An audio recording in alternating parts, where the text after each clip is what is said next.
and welcome to Scooter Safety in Taiwan with me, Instructor Alan.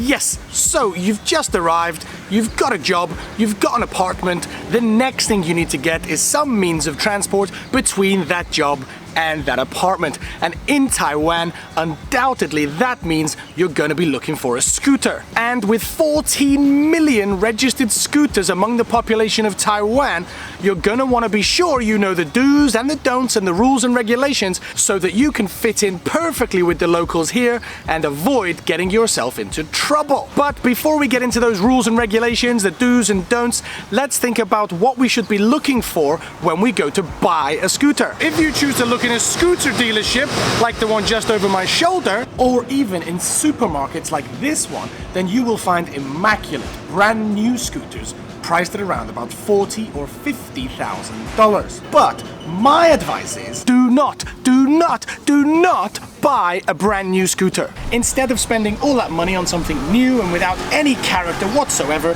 you should be looking to spend around about the $4,000 or $5,000 mark. Only then will you be able to pick up something that comes with its own torn open water collecting sponge seat, which has the added benefit of giving you that soggy, wet, newborn baby damp ass every time you arrive at work. Also, buying a new scooter as opposed to a 20-year-old one will mean that you don't get that cool effect that the older scooters have of leaving a smoke trail everywhere you go. A little bit like one of those aerobatic aeroplanes. It just looks cool, right? Yes, people will marvel as you go by, leaving a beautiful cloud of grey-black smoke in your wake. And another thing to consider, if you have the choice between a 50cc or a 125cc, as mine is behind me, always go with the 50cc. That way, people will definitely know you are coming when you are approximately 1 or 2 kilometers away.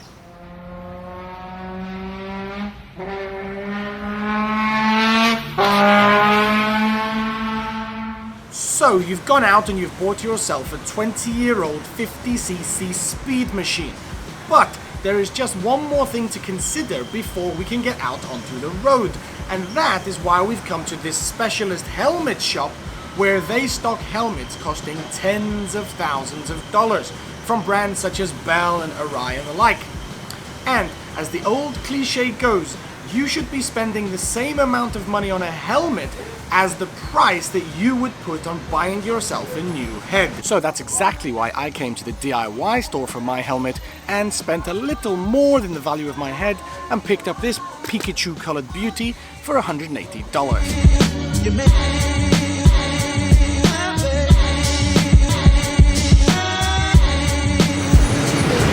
So you got your scooter, you got your helmet, you are almost ready to ride. But before you do, I want to take you to a traffic light to teach you some of the finer points of traffic light etiquette to help you fit in with the locals.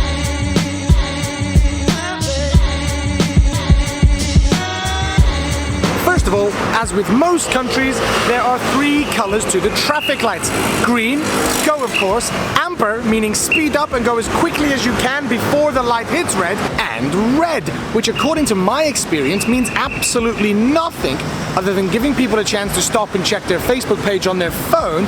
And of course, red is a lucky color here in Taiwan. So of course, nothing bad can happen on a red light. Now, one important skill that you must master as a scooter rider here in Taiwan is the green light head start. Usually at the traffic light here, the opposite side will have a green man with a countdown to 0 to let pedestrians know that they need to finish crossing. So this gives scooter riders waiting at a red light a Formula 1 style countdown to a green go light. But as this red light actually means nothing, remember, it seems to me that the best time to go is actually when this countdown reaches about the 2 or 3 seconds mark. Being careful to avoid anyone coming the other other way on the amber light charge. It's a difficult skill to master, but when you do, you will be the green light champion of that round.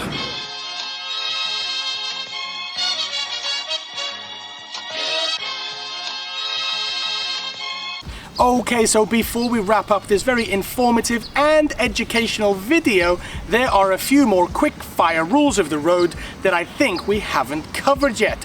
First of all, lots of roads here in Taiwan, they come with a designated car lane and a scooter lane.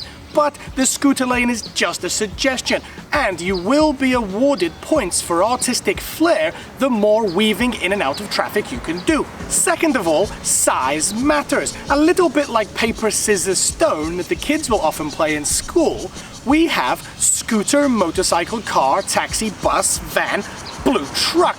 But unlike paper, scissors, stone, scooter never wins. And one more thing to remember about your scooter in Taiwan is that it's likely that it's already been pre-fitted with these very beautiful aerodynamic spoilers, and they help you go super fast down the road as they force air up and over your body so as not to slow you down. But be careful with these aerodynamic spoilers, as one side is incredibly reflective, almost mirror-like, and it seems that it's the rule here in Taiwan. Do not look into this reflective surface on the back of your aerodynamic spoiler, as the bright light shining into this reflective mirror-like surface may dazzle you and cause an accident by distracting you from looking straight ahead and seeing what's directly in front of you. And finally, most scooters in Taiwan come equipped with these flashing orange disco lights. But it seems that most people, they can never get both of them to work at the same time together. So you have two options which most people tend to follow. Either just leave one side on permanently no matter where you are going, or never use them altogether, as again, it's likely to cause a distraction to other people. So there you have it. That's the definitive guide to being a scooter rider here in Taiwan. If you haven't guessed yet, this video has been somewhat of a parody, just having a little bit of fun. I encourage all of you, whether foreigners or Taiwanese, be safe on the roads, be considerate, be nice, and just be as smart as possible. Take care on the roads, thanks for watching, and I'll see you next time in my life in Taiwan.